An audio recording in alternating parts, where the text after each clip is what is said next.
Hola amigos, bienvenidos a su programa de Reavivados por su palabra. Hoy estaremos estudiando el libro de Números, el capítulo 14.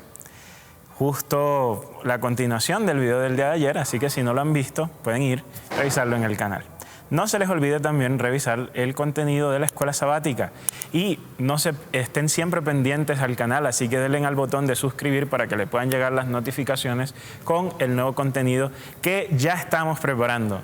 Así que les hemos dicho que nos tuviesen un poquito de paciencia y bueno, en junio vienen una serie de seminarios y vienen otro tipo de elementos que estamos preparando para ustedes. Ya nos estamos preparando para grabarlos. Así que estén pendientes del canal y no se les olvide suscribirse. Vamos a orar como siempre antes de iniciar. Padre, que en el estudio del capítulo de hoy podamos aprender el valor del perdón, pero también de asumir consecuencias. Que nos ayudes a no repetir los errores del pasado. En Jesús. Amén.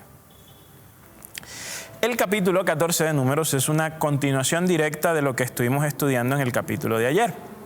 En el capítulo de ayer nosotros nos dimos cuenta que la narrativa termina en un punto donde los espías dan su reporte, donde los 10 espías, o mejor dicho, donde todos los espías excepto Caleb y Josué, nos va a decir además el capítulo 14, dan un reporte negativo, un reporte de nosotros no vamos a poder, si subimos a la tierra de Canaán no la vamos a poder conquistar, la gente es demasiado grande, las ciudades tienen murallas, nosotros no podemos.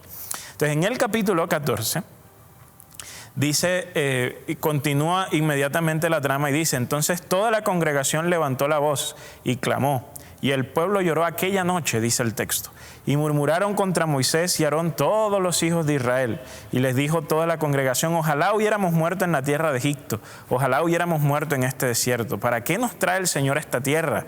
Nuestras mujeres y nuestros hijos vendrán a ser presa. Mejor nombremos a un jefe y regresémonos a Egipto. Es bien interesante. Justo en la preparación del estudio de este capítulo, leía que hay personas que estudian y hablan acerca del liderazgo de las organizaciones y dicen que a veces hay dos tipos de personas. Personas que ellas van a continuar a pesar del desánimo, a pesar de que las cosas no den un resultado inmediato, y personas que necesitas recordarles que tú confías en ellas para que a pesar de que no vean los resultados de forma inmediata, puedan continuar, ¿no? Esto, la fortaleza de carácter, el hecho de ser resiliente. Nosotros vemos acá en Números 14 a un pueblo de Israel que sencillamente no era resiliente, y ante la primera dificultad ellos abandonaban el propósito y abandonaban esa promesa o ese propósito o ese plan que ellos sabían era divino, que ellos tenían la seguridad de que Dios estaba con ellos, pero que aún así, debido a cualquier dificultad que pudiera salir, lo terminaban abandonando.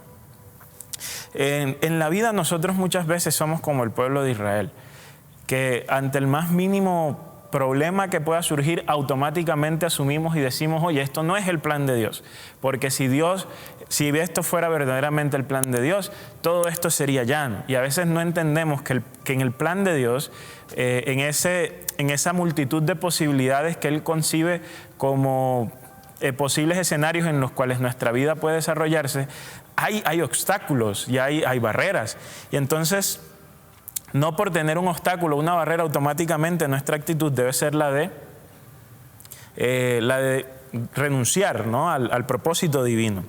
Entonces, aquí, desde el principio del capítulo, vemos una lección, y es: cuando estén las dificultades, cuando estén los problemas, sigue adelante. Si tú estás pasando por un momento difícil ahorita mismo mientras ves en este video, no desistas, no renuncies a tu sueño porque las cosas se colocaron complicadas. Porque eso fue lo que hizo el pueblo de Egipto, y de hecho vamos a ver que a Dios no le gustó para nada el hecho de que ellos no confiaran en Dios, ¿sí? Así que si tú estás pasando por un momento difícil, confía en Dios y sigue hacia adelante, no mires hacia atrás ni siquiera para tomar impulso. Esa es una de las frases que más representa o que fue clave en mi educación como niño, siempre me lo repetía mi mamá, y es: hacia atrás no se mira ni siquiera para tomar impulso, porque siempre es hacia adelante, siempre hay que avanzar, perseverar, insistir. Y siempre me decía mi mamá que para todo había solución menos para la muerte. Así que en el pueblo de Israel nosotros de hecho vemos que ellos hacen completamente lo contrario, porque van y dicen, hombre, si aquí no vamos a poder, es mejor que nos regresemos a Egipto. Así que nombremos un jefe que nos devuelva a Egipto, porque en Egipto todo estaba bien. Y Egipto es la zona de confort en la cual muchas veces nosotros estamos y no nos atrevemos a salir de ella. Porque y es natural sentirnos con miedo, es natural sentirnos con ansiedad, es natural tenerle miedo a lo desconocido, miedo al qué podrá ser, pero a veces esos miedos nos encierran. Y nos encierran de tal forma que no somos capaces de entender que más allá de los miedos nosotros tenemos a un Dios grande, a un Dios poderoso y a un Dios que cuando Él decide actuar en la historia hace cosas que nuestras cabezas no entienden, hace cosas tan grandes que nuestras limitadas mentes no son capaces ni siquiera de acercarse y de empezar a apropiar y a entender lo que Dios es capaz de hacer. Entonces, no te rindas, sigue adelante, sigue caminando, confía en Dios. Porque este es el mensaje del capítulo. Si ustedes notan, y seguimos avanzando en la narrativa, Moisés y Aarón cuando escuchan tal cosa, ellos dicen que caen sobre sus rostros, se postran. Y entonces Josué y Caleb, que fueron los dos espías que mantuvieron una actitud positiva y que dijeron, vamos hacia adelante, nosotros sí podemos conquistarlo, dijeron en el versículo 7, la tierra por la que pasamos para reconocerla es una tierra buena en gran manera. Si el Señor se agrade de nosotros, nos llevará a esa tierra y nos las dará. Es una tierra que emana leche y miel. Solo que no os rebeléis contra el Señor, ni tengáis miedos de la gente de la tierra, pues será presa nuestra. Su protección les ha sido quitada y el Señor está con nosotros. No le tengáis miedo. Aquí cuando el texto bíblico habla de no tener miedo, no significa de anular completamente el miedo. El miedo es una emoción que en determinados contextos es necesaria y positiva. Pero aquí en este texto hablamos ya de un miedo que es paralizante, hablamos de un miedo que es el que te impide muchas veces cumplir tus sueños o ejecutar planes o esa idea que tú estás teniendo o que has tenido por un buen rato, pero que sencillamente el miedo al fracaso o el miedo al qué dirán no te lleva a ejecutarla. Y la actitud de Josué y Caleb debería ser nuestra actitud todos los días y es hacia adelante. Vamos hacia adelante porque el Señor está con nosotros. A veces esto puede ser o puede prestarse para que una acción que de pronto no llevó fruto o un plan que a veces también puede fracasar. Cuando yo digo ir hacia adelante, alguien puede de pronto después de 20, 30 intentos decir...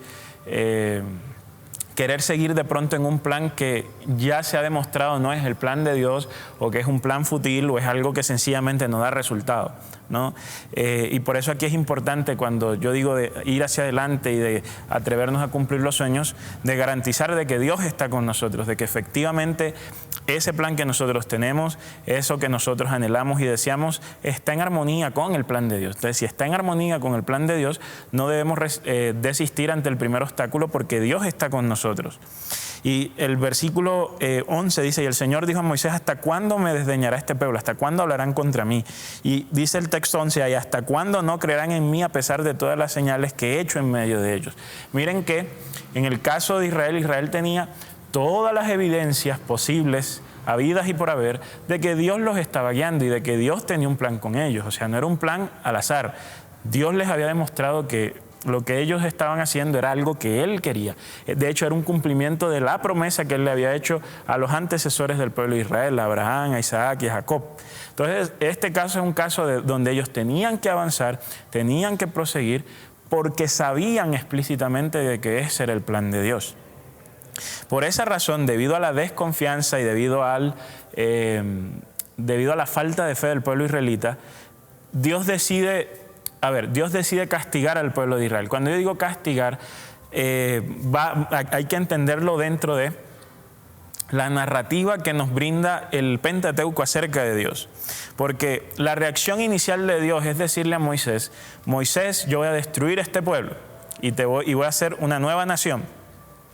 Pero entonces Moisés, dice el versículo 13 y 14, Moisés intercede nuevamente ante Jehová. Y si de hecho este pasaje, números 14, nos recuerda un poco a lo que pasó ya en Éxodo cuando Dios quería destruir al pueblo de Israel, hacer una nueva nación con Moisés al cargo, que si le fuera fiel a él. Y así como Moisés intercedió en el pasado, ahora vuelve a interceder en el presente diciéndole a Dios, no puedes destruir al pueblo de Israel, porque entonces los egipcios van a escuchar que tú sacas a los pueblos de otros lugares y les prometes una gran nación simplemente para destruirlos en el camino. Y entonces si tú destruyes a este pueblo, todas las naciones van a tener un concepto falso sobre ti. Entonces Moisés, en cierta forma, aquí alegando con Dios y peleando con Dios, nos demuestra, por un lado, una lección muy práctica, y es que a veces es necesario pelear con Dios, y a veces es necesario responderle a Dios, y a veces es necesario en la oración batallar con Dios y luchar con Dios y expresar nuestra frustración o expresar nuestro descontento, expresar las razones por las cuales nosotros no estamos de acuerdo con algo que está ocurriendo. Pero en segundo lugar, cuando miramos en un contexto un poco más amplio, teológico, lo que está ocurriendo, Dios sabía todo lo que le estaba diciendo Moisés, y Dios sabía que lo que le estaba diciendo Moisés era algo que era completamente lógico y racional. Pero en este interactuar de Dios y Moisés, Dios permite que Moisés diga esto porque es una evaluación más de su carácter. Y aquí nuevamente Moisés prueba a ser un hombre sabio, que le dice a Dios, mira, tú no puedes destruir al pueblo de Israel porque eso te traería mala fama a ti. Y entonces tú, que le dijiste a Abraham que a través de Abraham ibas a ser una gran nación y que le ibas a dar un gran nombre, estarías actuando de una forma contraria a tu promesa. Así que tú no puedes actuar de forma contraria a tu promesa. Básicamente esa es la intercesión que hace Moisés por el pueblo de Israel. Y entonces en el versículo 20 dice el Señor que Él expresa, ok, yo voy a perdonar al pueblo, los voy a perdonar, pero el perdón esta vez viene con una consecuencia, y es que todos los que han salido de Egipto, ellos no van a entrar en la tierra de Canaán, excepto Caleb y excepto Josué, porque ellos confiaron en mí, porque ellos creyeron que yo era capaz de dar la tierra de Canaán a ustedes. Ellos sí van a entrar, el resto del pueblo no va a entrar, sobre los que salieron de Egipto, excepto los niños, ¿no? ¿Por qué? Porque Dios no hace que la maldad del padre sea ahora la maldad del niño. Esto Dios lo mantiene separado porque Él es un Dios justo. Ahora, es muy interesante porque cuando el pueblo de Israel falla en tener fe de que Dios le puede dar la tierra de Canaán, lo que ellos en realidad están diciendo es que Dios no puede cumplir su promesa, porque es que Dios les había dicho a ellos de que la tierra de Canaán se las iba a entregar en sus manos. Entonces, cuando el pueblo duda de la capacidad de Dios, ellos están desfigurando el carácter de Dios, y por eso la reacción de Dios es tan severa, porque Él no podía permitir que un pueblo que tenía una imagen desfigurada de Él entrara a la tierra de Canaán, porque Él en la tierra de Canaán, con el pueblo que se iba a establecer allí, con la nación que se iba a establecer allí, su propósito era, a través de esta nación, impartir su conocimiento a todo el mundo. Y que todo el mundo viera en Israel un modelo de lo que significa verdaderamente de que Dios sea el rey de la tierra. Entonces, el pueblo de Israel en la tierra de Canaán iban a ser un minicosmos.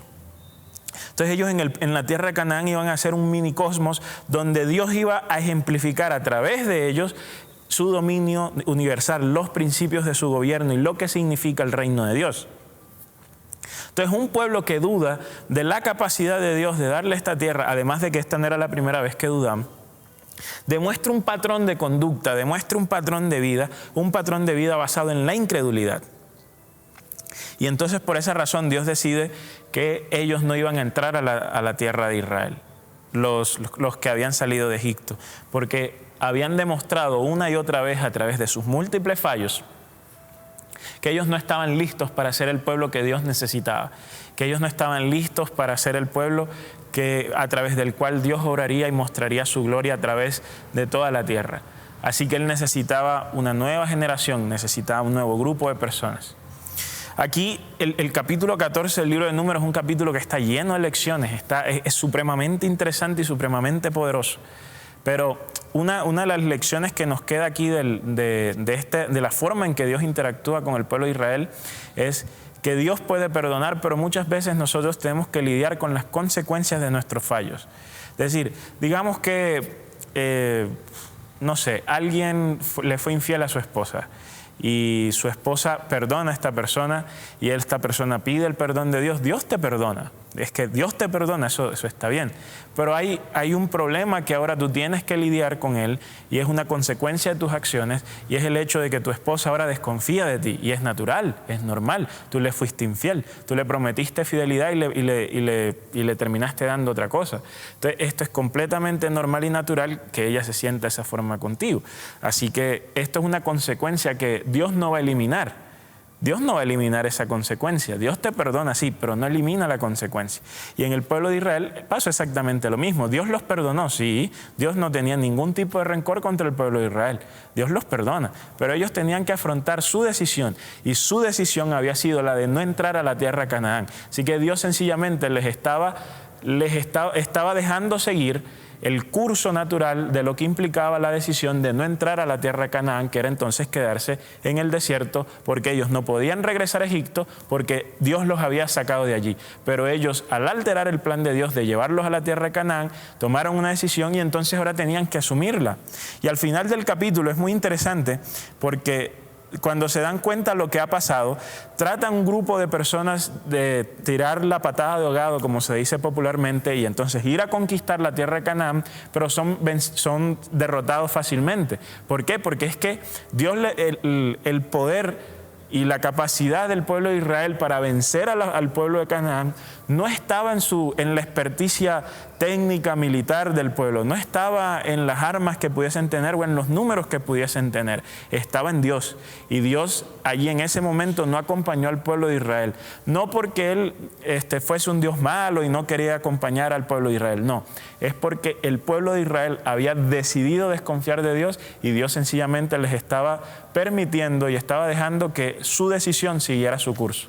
Así que profundas lecciones nos tiene el libro de Números. Ahora, en este capítulo, aparentemente las cosas terminan con un tono, ¿no? Con un tono bajo, con un tono gris. Pero aún así quiero retomar lo que te dije al principio del video. No desistas, no te desanimes. Porque si bien una generación no vio el cumplimiento de la promesa de Dios, la segunda generación sí. Y a veces Dios nos hace promesa que tú y yo no logramos ver, pero esperamos que la segunda generación que es más joven que nosotros y que está siguiendo nuestros pasos, esperamos que ellos sí la vean, porque Dios cumple sus promesas sí o sí, sea contigo, conmigo o con alguien más, pero Él cumple su promesa.